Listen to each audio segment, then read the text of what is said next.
Madam আপনার শাশুড়ি সম্বন্ধে কিছু বলে যান। শাশুড়ি? শাশুড়ি তো সে যার নিজের মেয়ে ন্যাংটা হয়ে ঘুরলেও কিছু হবে না, অথচ বৌমার মাথায় ঘোমটা থাকাই লাগবে। শাশুড়ি তো সে যে কথায় কথায় বলবে আমার ছেলের জন্য মেয়েদের লাইন লেগে গেছিল, অথচ আমরা মনে হচ্ছে বাটি হাতে করে রাস্তায় বসেছিলাম ছেলেদের জন্য।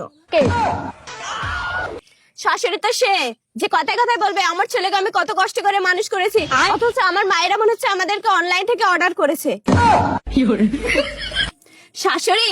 শাশুড়ি তো সে তার জামাই তার মেয়েকে ভালোবাসলে সেটা ভালোবাসা, আর তার ছেলে আমাকে ভালোবাসলে সেটা কালা জাদু। শাশুড়ি? শাশুড়ি তো সে যে বিয়ের আগে বলবে আমার কিচ্ছু লাগবে না, আর বিয়ের পরে বলবে তোর বাপের বাড়ি থেকে দিয়েছেটা কি।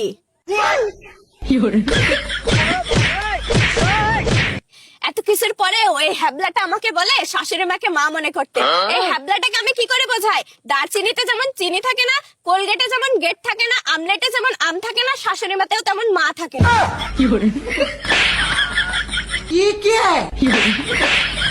এত করে কইলাম যে তোর প্রেমটা বিয়ে করা লাগবে না, প্লিজ তো গোড়ায় তোর খবর আছে। বিয়ে প্রেম করবি আর প্রেম করবি তুই।